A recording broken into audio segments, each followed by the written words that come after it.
Have you ever been stuck behind someone in the left lane, just cruising along, and you thought to yourself, isn't that illegal? Well, guess what? You might be right. Today, we're going to dig into the surprising traffic laws that go way beyond just stop signs and speed limits. We're talking about the rules that govern the actual flow of the road. So let's dive in. All right, here's what we've got on tap. First up, we're going to challenge what you think you know about speeding. Then, oh yeah, we are finally going to settle the great debate on what the left lane is really for. We'll even look at why driving too slowly can get you pulled over. After that, we'll see how the police keep things moving. And finally, we'll wrap it all up by looking at your daily commute as, believe it or not, a team sport.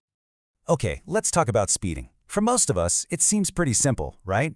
You go over the number on that white sign and boom, you're breaking the law. But here's the thing. Legally, it's actually a lot more nuanced than that. We've all heard that phrase, too fast for conditions, maybe on a traffic report or something. It sounds kind of vague, like a catch-all excuse, doesn't it? But it's actually a very specific legal idea, and it's all built on one key principle. And here it is. The law requires a speed that is reasonable for all the circumstances. Now what that means is, you can actually get a ticket for speeding even if you're driving under the posted limit. It all comes down to what's considered safe in that exact moment.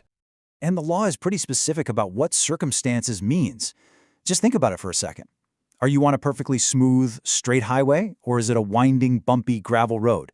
Is it a beautiful, clear day, or is it foggy and pouring rain? Are you the only car for miles, or are you in stop-and-go traffic? And even the shape your car is in, like if your brakes are worn, that all factors in. All of those things work together to define what a reasonable speed really is. Speaking of flow, oh boy, let's get into the biggest source of frustration for pretty much everyone on the highway, the left lane. We've all been there, right? But a lot of that road rage comes from a fundamental misunderstanding of what that lane is legally for. See, we're all taught to call it the fast lane, and that's really the root of the whole problem. Because while yes, faster traffic uses it, that is not its main legal purpose. So what is it actually for? The law is actually super simple. The left lane is for two things. Number one, actively overtaking and passing another car. And number two, for traffic that's already moving at or very close to the maximum speed limit. So if you're just camping out in that lane, going slower than the traffic around you, you're not just being annoying, you're actually disrupting the entire system. And listen, this isn't just good road etiquette, it's literally written into the law. The statute says pretty clearly that you should stay in the right-hand lanes unless you're at max speed or you're in the middle of passing someone. It's all about keeping that lane clear for the people who actually need to use it to pass.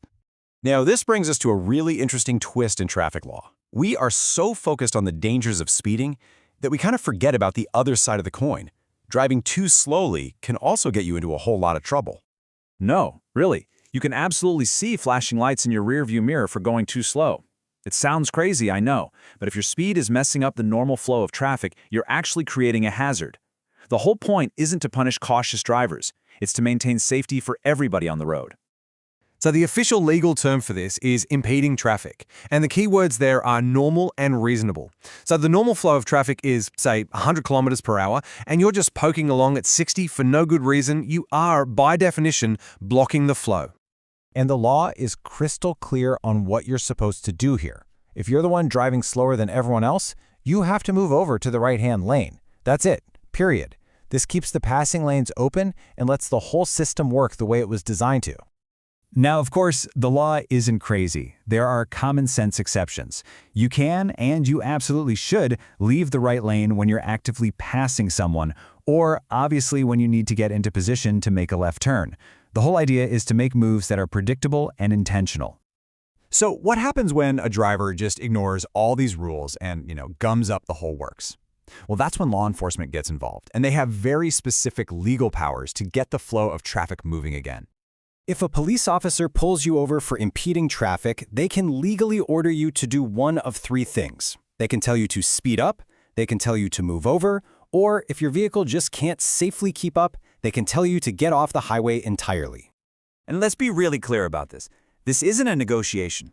When a police officer gives you a direction to manage the flow of traffic, you are legally required to do it. It's absolutely essential for keeping everyone safe out there. So when you start to put all these little pieces together, driving at an appropriate speed, using the correct lane, keeping traffic moving, a much bigger picture starts to come into focus. Driving isn't just a solo race to see who gets there first. The real goal of all these laws is predictability. When every single driver is playing by the same rulebook, the whole system becomes safer, it becomes more efficient. It really is less like a competition and, well, a lot more like a team sport. And honestly, this is the most important takeaway. The entire complicated system of traffic law really just boils down to this one powerful idea. The goal isn't to be the first one to your destination, it's to make sure that everyone gets to their destination safely. So the next time you get behind the wheel, think about that. Think about flow. Think about being a predictable, cooperative part of this huge system. Because knowing these rules doesn't just make you a smarter driver, it makes you part of the solution.